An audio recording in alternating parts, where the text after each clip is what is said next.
Adesmame makwa baby Adom TV kase ni guso ayekenkan edema mukukuru moti power yedika hye mo bossa abato ho nsensem nyina da e free say womanfo campaign rallies ene ho nkron ba rally cry dey say the empanyfo se nya de ombe ebio virtual concert ne ho nkron bo mo beye yebeto aba yebabubo yebekenkan de obedi nkuni beso afena mu beso ade obedi ntwo so bagi atom ne ho bibia haya ene edebro Adom TV ye ne nuano masempa 94.7 Adom 106.3 ni Insha FM eniti ye kwa Asante Mantemu na kopi mu Asante Mantemu ne NPP amanyoko wa Asante Mantemu waba monten abekasa ede afa NDC amanyoko omo edumadi omo bedi townhall meeting ho no mo se omo sere esanse asedi omo tonte me be president no enra da na NDC amanyoko no be paw o manifesto a wato ne din People's Manifesto no ntuma e wa Asante Mantemu a obote nyina ne se on betire mu eniema e manifesto ni mu akira Asante Mantemu afo na nyinam so amoma gina so ato aba edi amawa ebra adwumadi ko na wiye no NPP amanyoko ntwotwofo panyine e wa Asante Mantemu a owura Samuel Pine edi atodwa akire mu se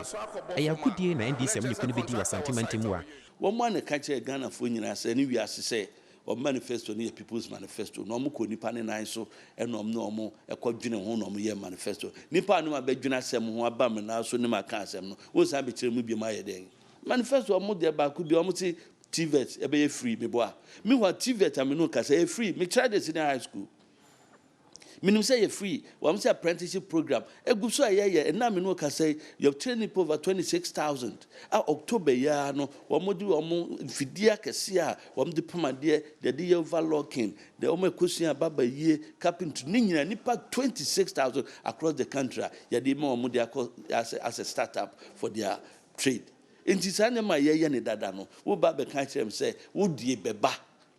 now they show manifesto ma now fi say some manifesto asem na be kan fa so be na wo so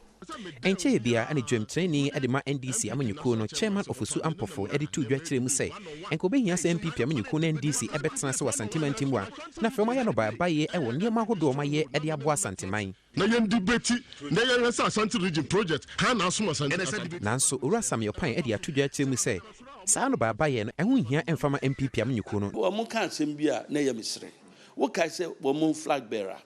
wo mo former president wo mo leader o ka kire Ghana for say masidan we mayi kwan we yemfa ntoto ho no e wo mo madwunu mo ha na ye saade no o si sane exercise mediocrity e de na asesa ana wo mo ka kire Ghana for say enche ne refi asem no wo mo ka say refi.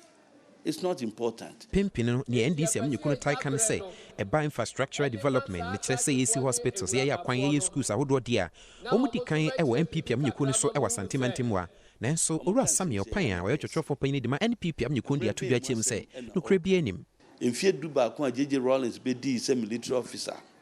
any NDC mfie du nsia no e no de kan bom e de abetoto mfie MPP mfie nwotwe ene mfie miensa ne fa no ho ana last 2 years oba na kwan no na tete apansam ene oba no asphalt no nam so no ohuni edwa wo mo ka ho asem ho hanom most of the markets are build, operate and transfer where oba school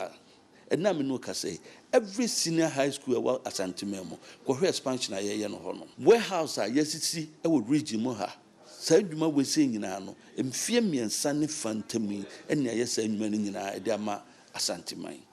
nti so biba no be ka sa asem na eya na esre obi deshie ofori amafia manopoi efra Asante Mantemu nkrokumase